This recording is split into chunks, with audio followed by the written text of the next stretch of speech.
Your brain uses two lenses. The left hemisphere, the emissary, operates on narrow, focused attention to dissect, analyze, and manipulate the details around you. In our modern data-driven environment, this analytical machine has essentially taken over.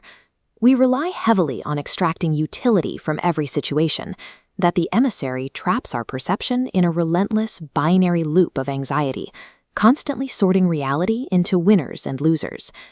To break that loop, engage the brain's counterforce, the right hemisphere, or the master. This side operates on broad, open-ended attention, responsible for holistic understanding.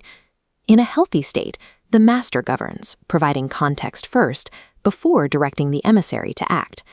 Restoring that natural order requires a deliberate, practiced change in how you pay attention. We call this the Intuilytic Shift. It is an intentional method to quiet the frantic noise of the left brain and place the right brain back in charge. This practice addresses the anxiety of disconnected fragments, creating the cognitive space to experience reality as a cohesive, meaningful whole. Step 1 of this shift is called bare receptivity. Because the left brain's default state is to constantly judge, intervene, and plan, you have to counter it by adopting the posture of the sovereign observer. Do not try to actively fight or forcefully suppress your thoughts. If you do, you are simply giving your analytical left brain another problem to solve, which only feeds the cycle. Instead, you approach your mind through the ancient philosophy of wu-wei, or non-action. As the philosopher Alan Watts taught, you simply sit and observe the noise in your head with complete receptivity, making zero attempt to change or label what you're experiencing. Let your mind think whatever it wants. Treat your internal monologue and anxieties as passing clouds in the sky. You drift safely through the mental storm with your analytical engines completely shut off. Step 2 is broad beam sensory focus. You can actively force your right hemisphere to take dominance simply by changing the way you use your physical senses. Start with your hearing. Spend time listening to the environment around you without trying to name the sources of the sounds. Treat a car engine or a bird call exactly as you would the sound of flowing water, just raw vibrations playing upon your ears. Next, change your visual focus. The left brain relies on a tight, sharp stare. To reverse this, close your eyes and let the muscles completely relax. When you open them, use a soft, lazy gaze, allowing your peripheral vision to take in the entire room at once, instead of focusing on a single object. By abandoning the urge to categorize what you hear and dropping the sharp, targeted stare, you instantly disable the emissary's primary tools of control. Your brain is forced into a state of holistic awareness.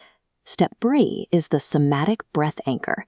To fully break the left brain out of its obsession with future planning, you have to forcefully anchor your consciousness in your physical body. Take a deep breath until your chest is completely full, then actively expand your diaphragm below your ribs to draw in even more air. Hold that breath. While holding it, systematically tense and relax your abdominal muscles 3 distinct times. Now for the release. Relax your entire body and let the breath out in a slow, steady stream, making a soft vowel sound like ah or oh as you exhale. This specific sequence stimulates the solar plexus, the governing center of emotional response. By anchoring the nervous system in this physical reset, you disrupt the feedback loop that fuels the emissary's overthinking. The final step is called Hermetic neutralization. Think of this as the ultimate mental alchemy to prevent a relapse into anxiety once you've quieted your mind. It begins by recognizing the ancient principle of rhythm. Human thoughts, moods, and fears are not static. They swing endlessly back and forth in a natural cycle, much like a pendulum. Most people are entirely passive victims of this rhythm. When the pendulum swings toward fear or anger, they are dragged right along with it by their own unconscious reactions. To break this, use a technique called polarizing your attention. Through willpower, fix your focus on the higher self, the quiet state of I am.